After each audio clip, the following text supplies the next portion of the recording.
What's up, you guys? Welcome back to Bachelor Tea Party. I am Zuri Hall, and today we are joined by Ashley Iaconetti Haibon. Hey, Ashley. Hi. And we are joined by one of our favorite contestants this season, Abigail Heringer. Hey, Abigail. Hello. So let's go ahead and dive right in. Before we talk about, obviously, the final episode, there have been a few updates in Bachelor Nation. So it was announced, obviously, that Chris Harrison will not be hosting this upcoming season of The Bachelorette, and that instead it'll be Tayshia Adams and Kaitlyn Bristowe. So how do you feel about the news that these two ladies will be stepping in to guide our two new Bachelorettes, Michelle and Katie? Hey, if you're going to pick two girls to fill that role, holy moly, are those two of my favorite girls. Like, what? Not only do I feel like I'm like, what, as far as like the whole history of Bachelorettes, maybe a little bit more personally close to them, but I also feel like their leads, like they led their seasons in the most amazing way. So I'm stoked that those two get this opportunity. They are some freaking amazing women. Yeah, Abigail, what do you think? And what do you think about just the double host move in general to have two ladies? Mm-hmm. I mean, I am all for it. I think it's going to be amazing to have, two really strong women really help Katie and Michelle. I think there's just something about having, your girls with you when you're going through this whole experience and just being able to talk out everything that's going on. And then the fact that it's Tayshia and Kaitlyn, I've been able to talk to both of them and they're both incredible. So I would be, if I was in Katie or Michelle's shoes, I would be elated if they were, right beside me.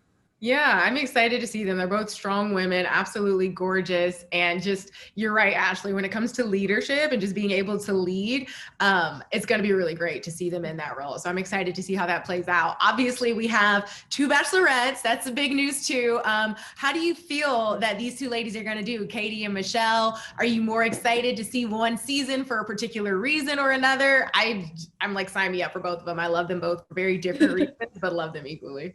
I think they're both going to be great bachelorettes. They both have like that strength and like that confidence to get them through this. Like they're not going to let anyone mess with them. They're going to call the guys out. And I think that always makes for a good bachelorette. Mm-hmm. I do think I'm a little bit more excited for Michelle's season just because, especially after last night, I'm a little bit more emotionally attached to her. Oh, yeah. After seeing that heartbreak and him not give her the 2 minutes, I was like, how do we not give this girl the That was probably the bombshell of the night for me. I was like, what was going on, Abigail? Give us your insight. Like, what do you think was going on with Matt when he wouldn't give her just another conversation, even off camera? It could have been, maybe. Honestly, I was really shocked when I heard that too. Just watching the conversation that Michelle and him were having, I felt blindsided and I wasn't even Michelle. And then just to not be able to get those 2 minutes and just kind of, because I feel like when he was walking me out, I still got to talk to him just a little bit and get my closure when I was walking out. And it just seemed like she didn't get that. And she was way more invested. I mean, they had done hometowns and fantasy suites. And then just to not get those couple of minutes, I really felt for her. That was hard, but now she can find love. She's going on her own journey. Yeah. Speaking of, no, she's good. Yeah, she'll be fine. Yeah. And she's even said, she'll always care for him, have a soft spot. Is she in love with him now? No. So she's ready to move forward and find her person. So we're excited for her. And speaking of finding love, Ashley and I are invested in you finding love, Abigail. Would you be open to joining Bachelor in Paradise? Maybe the Bachelorette down the line? What are you open to? I think if this year's taught me anything is I'll keep my mind open to anything and, I'll just kind of take things as they come. But no, I haven't really thought that far out yet either, because I know we still have Katie's season before we kind of start thinking about Bachelor in Paradise. But I'll just say I'll keep an open mind. So let's go ahead and get into last night's episode. We'll kick things off with the first 2 hours and then get into the final rose special in just a little bit here. So last night, of course, we got to see Matt's family meeting Michelle and Rachel. What were your thoughts watching him with both of the ladies? It's hard because I feel like at this one time I'm really happy because, you know, I'm like, he's one step closer to finding his person. But then at the same time, you're watching somebody get really invested, you know, meeting his family and everything. And, you know, there can only be one person at the end of it. So it was kind of hard for me to watch, not going to lie, just because I was trying to be happy for whoever he was going to pick. But at the same time, like that inedible was still going to happen. So it was hard for me to watch. I don't know if you guys felt the same way, but Ashley, how do you feel? I felt like his mom's reaction to the girls was both very sweet. She got very emotional with both of them. But that was my big takeaway from the family meeting. And I think that's probably when we started feeling like his doubts creep up. So I feel like usually on the show, the family meeting is a big factor in their overall decision. And I mean, look at Peter, look at Peter's season.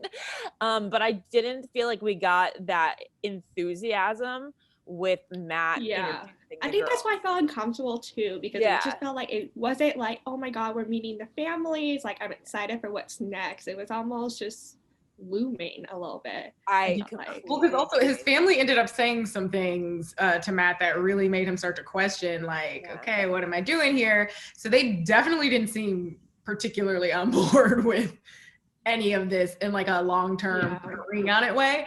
Were you surprised when you heard that, you know, basically his mom saying feelings fade, like love isn't necessarily enough?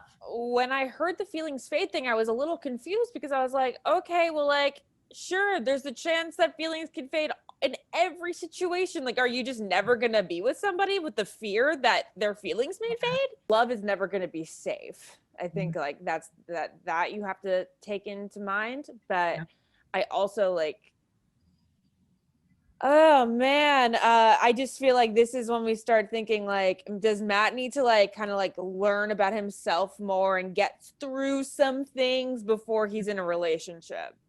Yeah, I think he does. I think Matt realized that at the end of it. I think so too. Yeah, I think so too. But it was interesting the way it took him 10 weeks to do so. and like even before being on the show, he was like, oh, you know what? Yes, I am ready for marriage. I am not. Abigail, as somebody who knows Matt more personally, how did you feel about like all this turmoil he was going through with the decision? I could definitely tell that he was going through it, just because I feel like when he, you know, on the first night, I just felt like he has so much confidence coming in. And in the beginning, he would say, you know, I can see my wife in this room. And it just seemed like he was very confident in himself and what could come out of it. And then the episode last night, I think we kind of just saw more of him struggling, just a little bit of, am I going to be enough? You know, me not proposing to somebody, is that going to be enough to keep, you know, Rachel in his life? So it was kind of hard to watch him because it's so emotionally draining, this whole process. And I think we really saw it like take its toll on him last night. So that was kind of hard to watch. Yeah. And we realized that his tears, right? Like all of the tears that we saw, what's he crying about? Like his conflict and being confused about letting Michelle go. What was it like for you watching that? Clearly he had feelings for this girl, but not enough, you know, compared to Rachel. That was tough to watch. And then also, were you shocked when, considering his feelings for Rachel, he canceled their date and then obviously told her he couldn't propose? I could never imagine like that feeling of, okay, I'm going to be breaking up with somebody while picking my final person. Like, I'll never know that feeling of, okay, I'm heartbroken, but I'm also really happy because I found my person. So I'll never know how he was feeling in that moment. But I was really confused why he canceled the date with Rachel, because I just remember like when he would cancel cocktail parties, all I think about is, well, I need that time. You know, I'm trying to make the most of the time together. You know, why wouldn't he want that time with Rachel? Yeah. I was confused by that. The only thing that I could think about is like throughout the process, it's like, yeah, I want to give the ladies their time so that I can get to know them. They can kind of explain why they would be the perfect fit for me. But by this point, that's happened with Michelle and Rachel. And now he's so in his head about the decision that he just has to make, period. That it's less about, oh, I want to give her one final shot to like woo me over. At this point, if you don't know who you're proposing to, you probably shouldn't be proposing to anybody.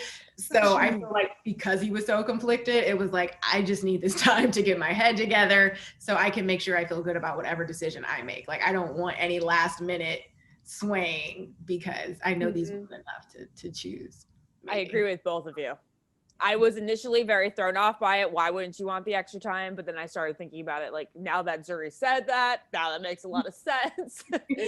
Because you're right. The decision wasn't about which girl at that point. It was, what am I going to do about the rest of my life? Exactly. And there's another thing you have to have with yourself. He's like, I need an hour, guys. Like, please.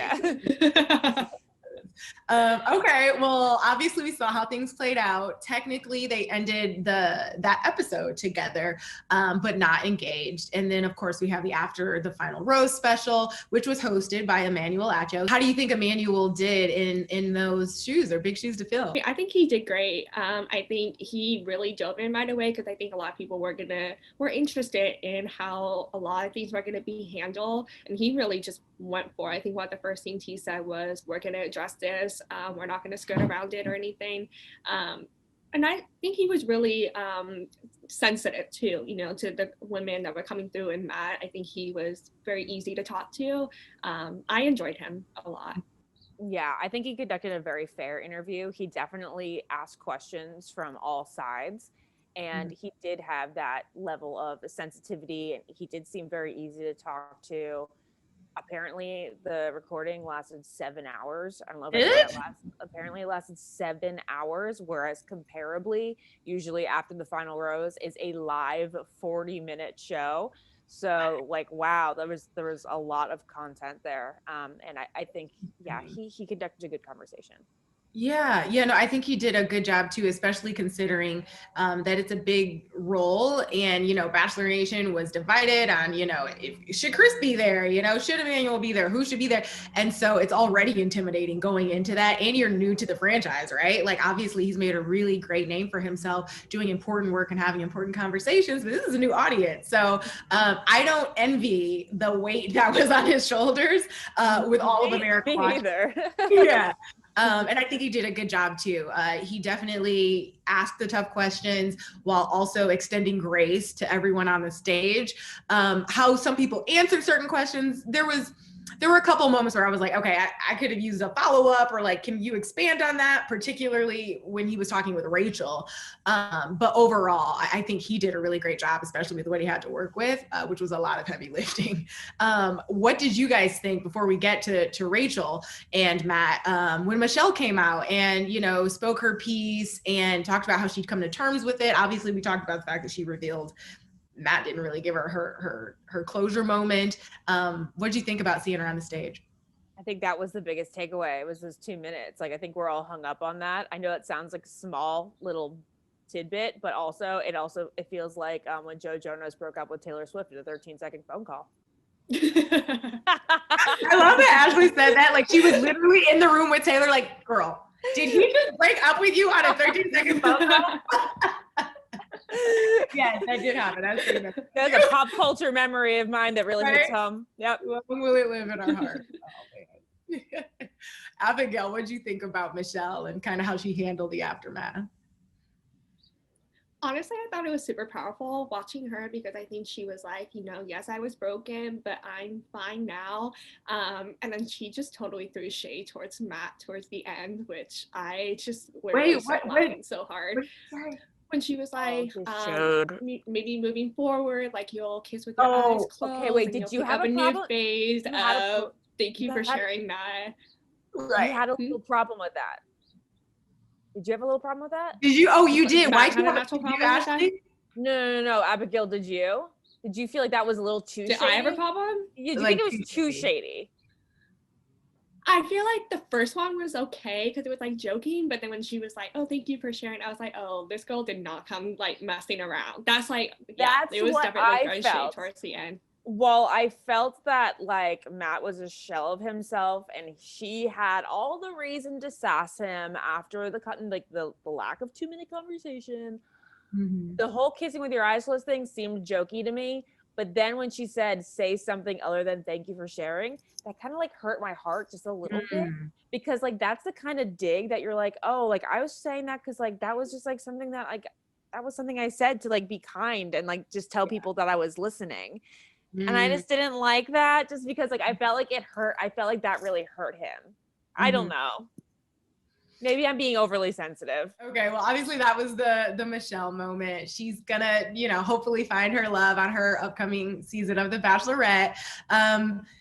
Matt and Emmanuel sat down and they had the tough conversation just one-on-one as two Black men talking about one, just being Black men, period, but in this space, in this world. What did you think about the fact that Emmanuel and Matt just had to sit down one-on-one? I thought it was great for them to create space for that conversation to happen and let everyone else watch. Yeah, I'm glad that they had a personal conversation, and I'm glad that Rachel had a separate conversation with him before they had the joint conversation. I think it was good for them to talk about the pressure that Matt had going into this season.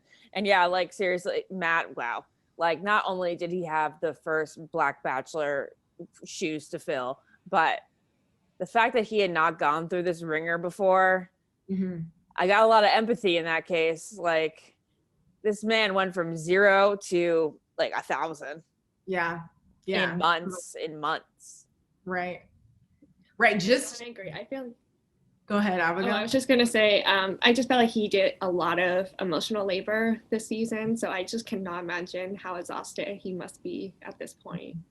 What did you think when Rachel finally came out and particularly had the conversation with Emmanuel first, right? Where Emmanuel was asking about the work she was doing. Some people might ask, what specifically are you doing? What did you learn? How do you feel she handled that?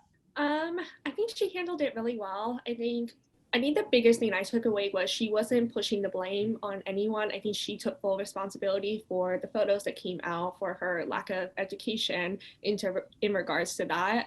So I will give her full credit on that. And it is a very loaded question, to ask somebody, like, what are you doing now? What's the work that you're doing? Because it's like what she said. It's like, well, do you want like a list of everything? How do you really explain that to somebody?